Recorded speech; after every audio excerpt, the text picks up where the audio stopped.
Welcome back, everybody. So today we are actually going to dive into how we start the reflection process and the steps you can take to hopefully make it easy on you. Stay tuned. After that last episode, I need to know how to do this because I don't want my life to end up that way. I do think I'm already struggling with, I'm 31, so I'm 9 years younger than you were when you had this epiphany, and I don't want to wait till I'm 40. I want to know now, how do I start this process in my life? How do I keep from holding on to these things? How do I reflect? Well, the first step in reflection is you have to be open to the process. Don't look at it as you have to seek enlightenment. So the first step is just showing up to your practice, right? So if you're going to decide today, I'm going to get still. It doesn't need to be 20 minutes. What if today you can only do 2 minutes? That is perfectly okay. One of the main things you have to do is go to your sacred space, whatever that looks like for you. Can you give me some examples? So in my house, I have a meditation chair and I have a corner in my bedroom that has crystals, pillows, candles. It's calming for me.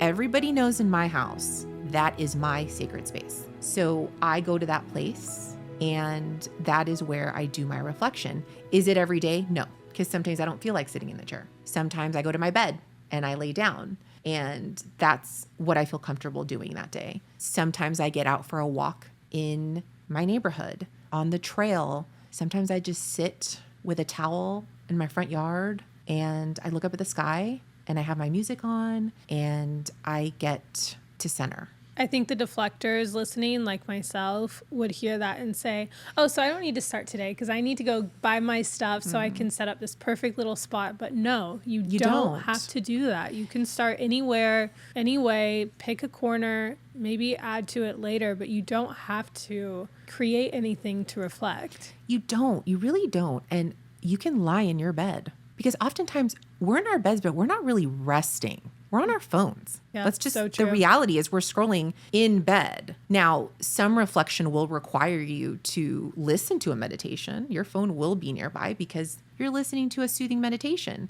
But for those 5-10 minutes, at least you are listening to something that's soothing or that has a message in there for you to reflect on. So you can take those 10 minutes between your scrolls on whatever platforms you're on, but you can really decide how at any time when you want to get still. And it's interesting because a lot of people actually do walking meditations. That's not sitting still per se. You're walking, but you're walking with intention. You're walking with the intention of, I'm going to walk and just admire the beauty that is around me. And sometimes I don't even take my phone on a short walk. And I'll just be in silence walking. That's hard, but you can pretty much do it at any moment. For the person that needs it spelled out, I get that there's so many ways to do it, but give us like the 1, 2, and 3 of someone doesn't know where to start. If they don't know if they should walk, if they don't know if they should sit in silence for 2 minutes, if they don't know if they should listen to a meditation app, what today, if someone doesn't know where to begin, where are they going? What are they doing? You just need to show up and decide that you're going to try something new. So today you can decide to take one small step, and that could be you're going to sit for 5 minutes, and you can set your timer if you want to do this, and you're just going to free write.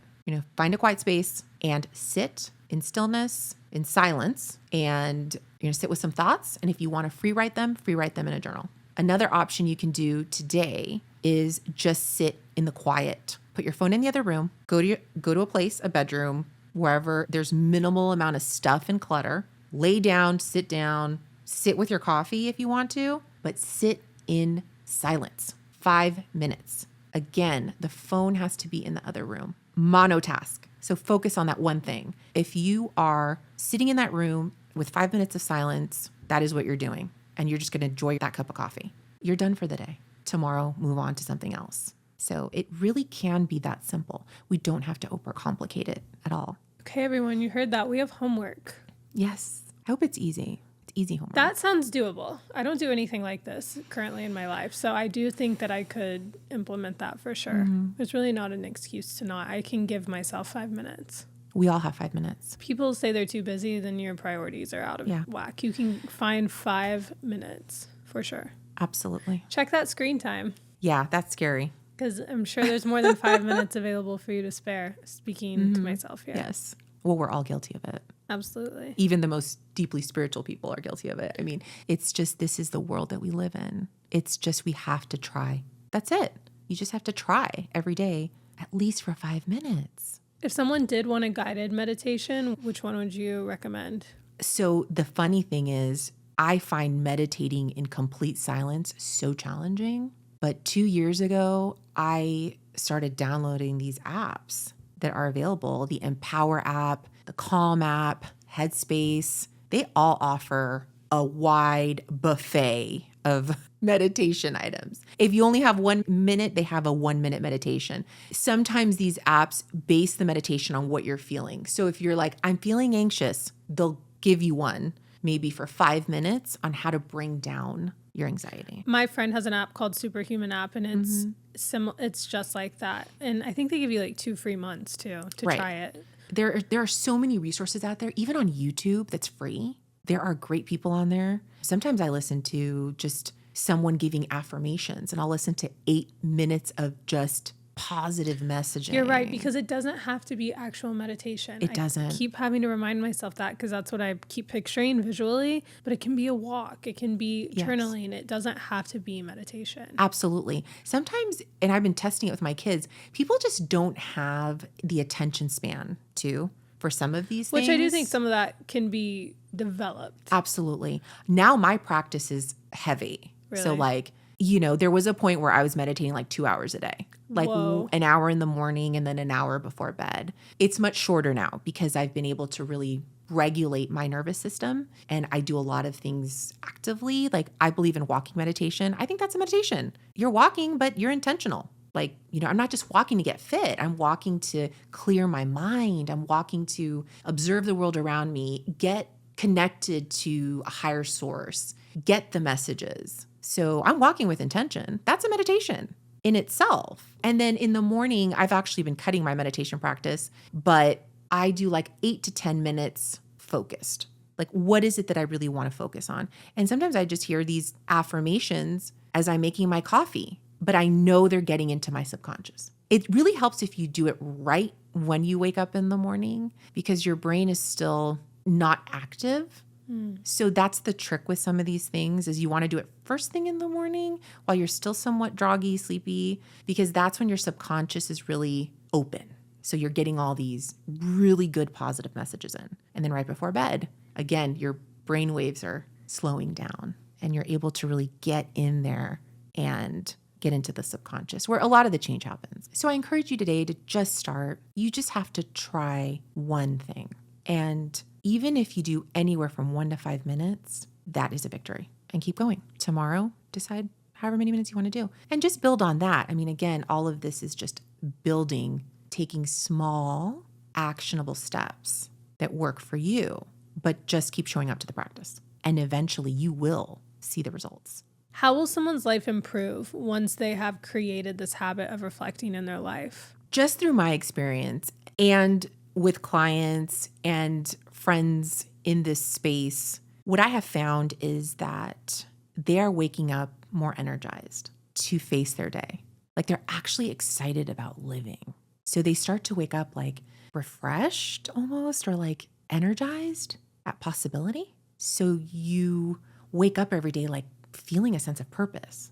Like you're not just like drifting through life. You're like, oh my gosh, like I'm excited to wake up. I get to live life. So you feel this like burst of energy, excitement, joy for the life you've been given. So it really can take you to that place. And you're excited about possibility, that you have this new day, new opportunity, and you can live a new way. So that's the beauty, I think, in all of this. I love hearing you say that, knowing that you are not a person that's all about like, what was the term you used? Toxic positivity. Toxic positivity, because that to me, it has such an icky taste to it. But what you just said, I crave that. Truly, like that is what I want. I think anyone listening to this that says they don't care for that is lying to themselves. I think that that is a life that we want. And I believe you. I believe you when you say that just by simply reflecting and doing it consistently, that we can start, like you said in a few episodes ago, making a choice that your life's going to be different, and then practicing this reflection. I think I'm going to give it a go. Well, I've seen it in my kids' schools, which is interesting. They teach this practice called mindfulness, but it's not really mindfulness at all. It's like, again, it's this toxic positivity. Oh, let's just feed you like these nice words and then these affirmations, but it's more than that. You have to really be able to connect to the content. You have to really be able to connect with what you're doing, because then you're going to operate, it's going to feel real. Like, I'm not going to go through the day and feel fake anymore. Like, oh, just feel good. Like, that's easier said than done. Like, I got to really get deep. Like, what is it? Like, what is it that's going to make me feel good? Like, and now when I wake up, I'm like, no, this is a genuine feeling, like deep of like, I feel good. Like, I feel good in myself. But I think that all comes when you're doing this practice and you're showing up for it on a daily basis. And part of it too is gratitude. Gratitude's a big component of this. So sitting still and sitting in silence, you have to bring in that as well. These feelings of gratitude and thankful for the life that you have. So all of that, and then all of it starts to feel authentic because you're being real. You're like, my life doesn't look perfect, but I'm acknowledging that it doesn't look perfect, but I'm going to love it anyway. I'm going to love my life, however it looks. I'm going to show up for it and be excited to show up for it, you know, and which is a choice. It is a choice. And I think we're often waiting for external forces to change in order for us to feel good inside. But the reality is that it works backwards. You have to actually feel good inside to then have your environment change. You have to feel good. And that's just the laws of nature. I mean, once you start to feel good, really feel good about your life, feel grateful, connect to yourself, the world around you does start to change. I mean, it even starts to impact your own family. I noticed it with my husband and my children. Once I was able to get better and connect to myself and really touch into myself and really try to feel better and have more energy, it radiated onto them. Then they started to respond differently because I was showing up differently. You know, when I was showing up as the stressed out, reactive mother, wife, friend, sister, guess what I got back? The same negative energy. So when I started showing up differently, I surprisingly got different feedback, different responses. People were no longer reacting to my negativity. They were now responding to my new way of being, my new attitude, whatever you want to call it. And that's where things really start to change for you. So I want that for you. Don't you want to live in a home with more peace and joy and ease and everybody's happier? Nobody's like stressed out like all the time. I mean, that's what I want for everybody. It's not easy. I mean, you have to just show up to the practice every day, but you will over time. You'll find yourself one day, it'll just kind of click. You're like, oh, okay, things are starting to make sense. And that's what I want for all of you, to continue to reflect, to continue to show up to your practice of getting still with yourself and your thoughts. And hopefully that will bring you more peace in your life. And stay tuned. Stay tuned for more tools and tips on this journey to your higher self.